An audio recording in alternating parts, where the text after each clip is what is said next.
Hello friends, today I'm going to show you how I make my restaurant tasting gut-friendly pho. When my husband and I first got married 6 years ago, we would eat out at pho restaurants all the time, and we spent so much money eating out at all these restaurants, Vietnamese restaurants, because their pho is so good and it's so addicting and we're always craving it year-round. And since we're from Seattle, it's cold like 9 months of the year, and so pho is kind of like the go-to that we always love.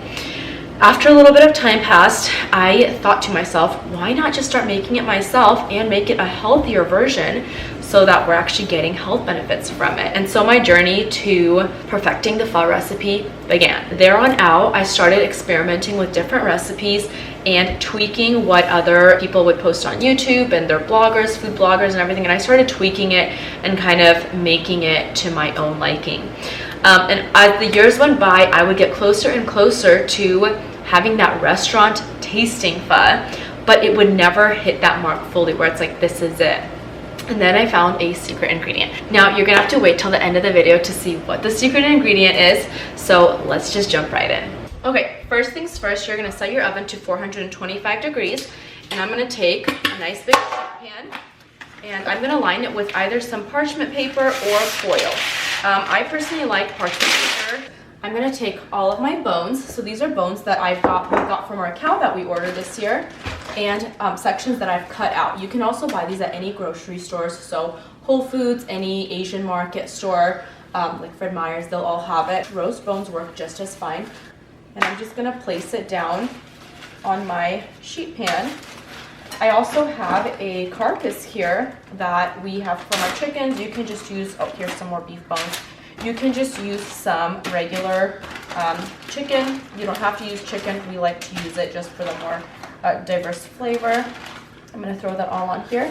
And the rest of my bones, I'm just gonna lay out on this tray as well. I've laid out all of my bones here on the sheet. Now, if you look, we've got a lot of the marrow bones, which is great. The more bone marrow, the better. We've got some of that here. We've just got regular bones, our carcass, more bone marrow. The oxtail is great. Anything with bone marrow, those are the best bones to use. But also any bone trimmings that you have, this is beef, any beef trimmings that you have from, ribs or whatever you use, save them all, throw them in the freezer, reuse them and roast them up. So I'm gonna take this, I'm gonna take some of my oil, and I'm just gonna kind of spray it down. There we go. I'm gonna spray it down with oil a little bit just to help that cooking and not burning. And I'm gonna throw this into the oven for about 45 minutes, and then I'm gonna pull it back out. Next step, I'm gonna take a nice big stock pot, the biggest one you have, that's what I like to use. Mine is 14 liters, and I'm gonna fill it about 75% of the way with water. So I usually like to do about 11 liters. We can put this on the stovetop and just bring it to a boil. It will take a little bit of time, so that's a good time while you're preparing everything else. My bones are in the oven. I'm gonna grab another sheet tray here, and I'm gonna put some more parchment paper on it. This is gonna be for my onions and for my ginger. Now I'm gonna take 3 onions if they're smaller. I use 3 if they're bigger. I only use 2, and a couple heads of ginger, and I'm gonna slice them all. So ginger I'm gonna do in half. And I'm gonna place these guys right here. This one can get sliced a little more. Just like that. Just kind of into sections here. And then for the onions, I'm gonna quarter these guys.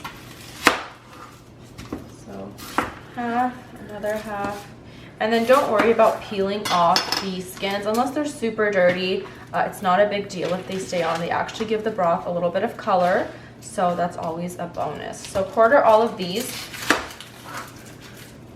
So I've got all of my onions and ginger laid out. Now, if you have a bigger stock pot, you can do more. If you have a smaller stock pot, do less. I'm gonna take the same oil and just spray these down again, same as I did with the beef, and I'm gonna broil these for about 10-15 minutes. They should be pretty charred. That's what we're looking for, and pop these in the oven as well once the beef bones come out. Next step is I'm gonna take all of my spices and I'm gonna toast them.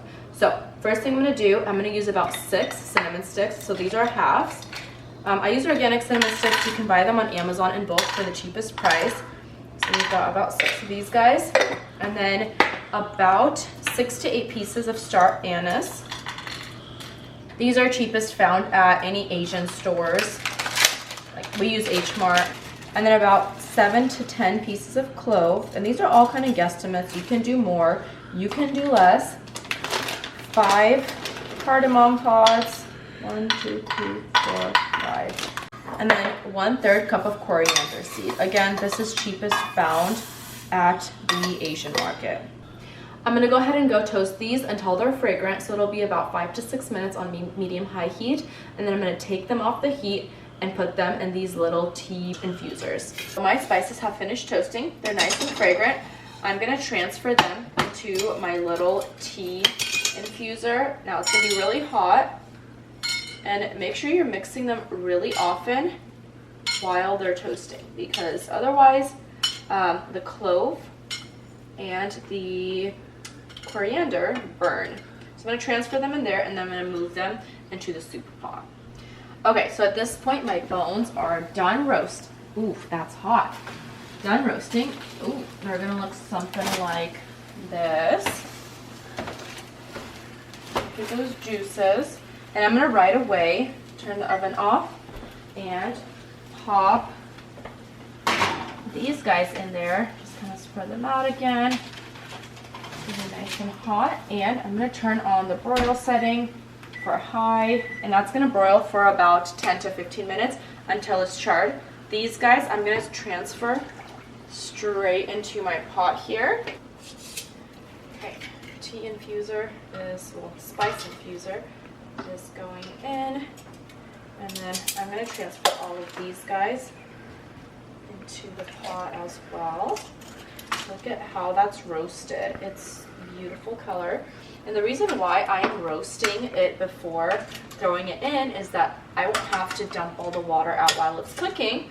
I can kind of just skip that step. So you spend a little more time doing this, but at least you don't have to parboil the water at first, dump the water, skim out any of that excess scum that rises up to the top. So I'm going to throw these guys in. I'm going to transfer these juices carefully so that they don't spill out. This is going to give the broth amazing flavor and amazing color. So carefully transfer these guys in here. Look at that color. That is so rich. Okay, next step is I'm going to take a pan. I'm going to heat it up. Throw some oil on there. I like to use avocado oil. And I'm going to sear a chuck roast steak until it's pretty seared. And then we're going to throw that into the stock pot as well. The thing I had on hand was some pre-sliced pieces, so that's what I'm working with today. As you can see, my pan is nice and hot. Nothing like a hot stainless steel pan. Sear on both sides for about 5 to 6 minutes. Throw it in the pot. While my roast is searing, I'm going to quickly salt my broth here. And it's already come to a boil, which is great. I like to use Celtic salt, but you can use whatever you have on hand. I always start off with about 7 tablespoons for how big my pot is. 5 to 7 tablespoons of salt. And then towards the end, when the broth has already fully cooked, then I determine whether I should add a little more or not. So I did 6 tablespoons right now. So I'm going to just cover this guy back up. And that's going to keep searing for a couple more minutes. Okay, my chuck roast has a beautiful sear to it. So I'm going to quickly... Yes, I'm going to throw this guy in here. And I'm going to toss these juices in there as well, because why not? My onions and ginger have also finished broiling at this point, so I'm going to quickly pull these guys out. Look at that beautiful broil. This is kind of what I'm looking for. You want it to be a little charred. This is good. This is what we want to see. If it's not charred like this, throw it back in. So I'm going to transfer these guys into my stock pot. And that is kind of the last part of the recipe at this point. So transfer all of these guys in here. Make sure it's all kind of covered by the water. I'm going to top this off with more water. And then close this guy up and let it keep cooking. This is gonna cook in the stock pot overnight. So I like to cook my broth anywhere between 15 to 24 hours. You can definitely do a shorter cook time, which would be about 5 to 6 hours. Totally fine, that would work, but I like to extract all of the nutrients from all of the bones. So I'm gonna let this cook overnight. Alrighty, so it's been about 24 hours since I made my batch of pho. It's pretty much ready to go. It's just kind of cooling down a little bit, not too much. I've pulled out a bunch of different steak that I have from the freezer that I'm gonna slice thinly with my meat slicer. I've got some top rounds, some stew meat, some chuck steak. You can use, if you have a slicer, you can use any cut of meat and slice it with that. If you don't have a slicer, you can buy pre-sliced meat, or you can just take frozen meat and thinly slice it yourself. This is what I'm working with right here. This is just regular stew meat. And I'm just gonna kind of dial in the settings and see how thin I want it to be.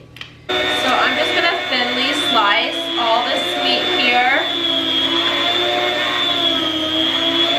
And this does take a little bit of time, but it's totally worth it in the end. You can buy, you know, your pre-sliced meat, that works fine. So I've cut about 1.5 gallon bag here. Well, it's the gallon, but it's about halfway filled. And I'm cutting a couple more of the stew meat here. And it's got these nice thin slices. It's beautiful, paper thin, and it'll cook in the broth. You don't even need to pre-cook it when you throw it in. Okay, almost done. We're at the finish line here. Essentially, I'm gonna take all of my veggies and toppings and I'm gonna chop them up. So I like to use green onion, cilantro, white or yellow onion. My preference is white onion just because it's a little bit stronger. My husband likes his jalapeños, some lime. You can also do bean sprouts, which is usually what we do use. Our store was out of it this time, but we always do love our bean sprouts. So I'm just gonna go ahead and chop these, and I like to pre-chop everything in bulk. That way, for the next couple of days, I would say 2 to 3 days, everything is already pre-chopped and ready to go to eat. So all we do is heat up the broth, throw the beef in, throw the veggies in, and it's all set. You don't have to pre-cut it every time you want to cook it. Also, don't come at me for my cutting skills. I got my nails done, and it's very difficult to cut this way when you've got long nails. So I've kind of adapted to just the flat folding, which I know is not the safest route. So I'm just gonna throw these guys in here for the mess. So all of this is gonna go in here, there. And these don't have to be super thin. I actually like to very roughly chop it. That way it gives it a lot of flavor. Okay, this is also going into our snapware here. I'll save the jalapeno for last. Okay, onions make me cry. After I had LASIK surgery, onions are not my friend, or my eyes' friends. I still love onions, but my eyes do not like them. So if you see me tearing up, totally normal. Throw these guys in here. Okay, I'm all cried out from cutting onions. I just cannot handle onions anymore, or I can't handle working with onions anymore. So I'm gonna cut some lime here. And then last is our jalapenos. I don't eat these, my husband does. He likes the extra bit of spice. Alright, so that's it for our veggies. Again, you can do bean sprouts, you can do whatever else you would like. Okay, totally an extra step that I'm doing here. I should have just done this right on the stovetop. But I'm bringing my broth over, and I like to get a couple different pots and pans because I'm going to be straining 3 different things. This is my compost pile, this is my for the dogs pile, and this is for my chickens pile.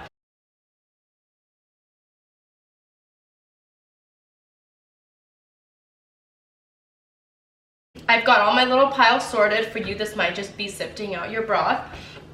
I'm gonna take brown sugar and I'm gonna do 1/3 cup. Again, you can adjust it. If you like it sweeter, you can do a 1/2 cup. If you like it, you know, not as sweet, you can do 1/4 cup. Fish sauce here, I like to do about a 1/2 cup of this. If you have a smaller stock pot, do about 1/3 cup. Go ham with that. Now for the secret ingredient. right here. Also, right here, these are pho spice packets. So let's get into this. This one's non-MSG. This one does have MSG. You can do either or. They both taste great. I like to mix them a little bit. This one's caught pho bow. You can get this on Amazon. It's a lot more expensive, or you can get it at your Asian supermarket and it's a lot cheaper there. I'm gonna do about a 1/4 cup of this, and then you kind of just gotta adjust and go. Adjust it, see, taste it if it's good, if you want a little bit more of that seasoning. So I like to do about a 1/4 cup for my stock pot here, and then I add a little bit more as I'm tasting. And then I take these packets and I do 2 to 3 bouillon cubes, and there's 4 in each pack. I already put 1 in, 2, let's do 3 for good measure. And then I'll throw these guys just back into this one. I'm gonna stir this all up together, and I'm gonna throw it back on the stove top. This is also a great time to test how it is for salt. If you feel like it needs a little bit more salt or fish sauce or seasoning, this is the time to add it all while it's still melting in.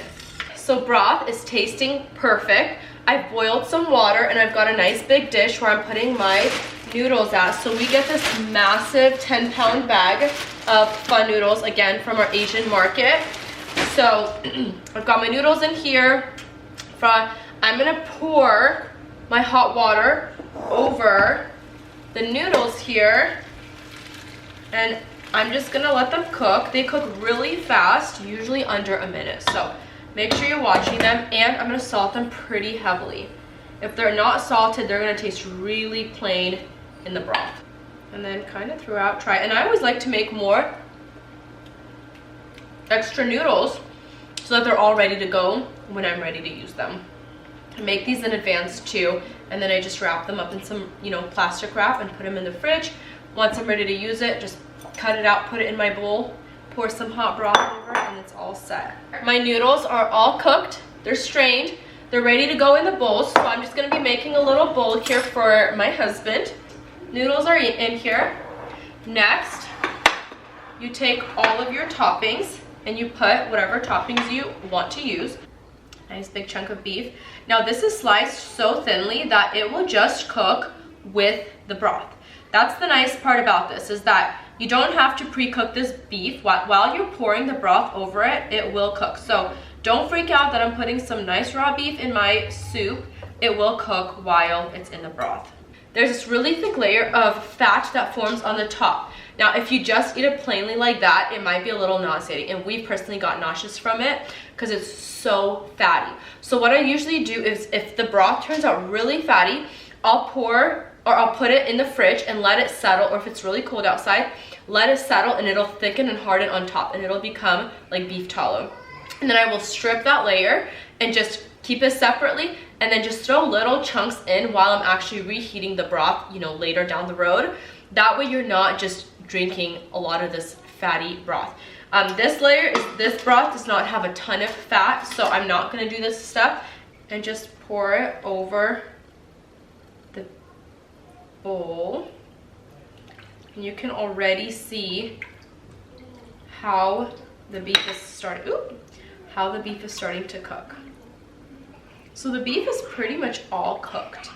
It's a little bit red, which is just the way we like it.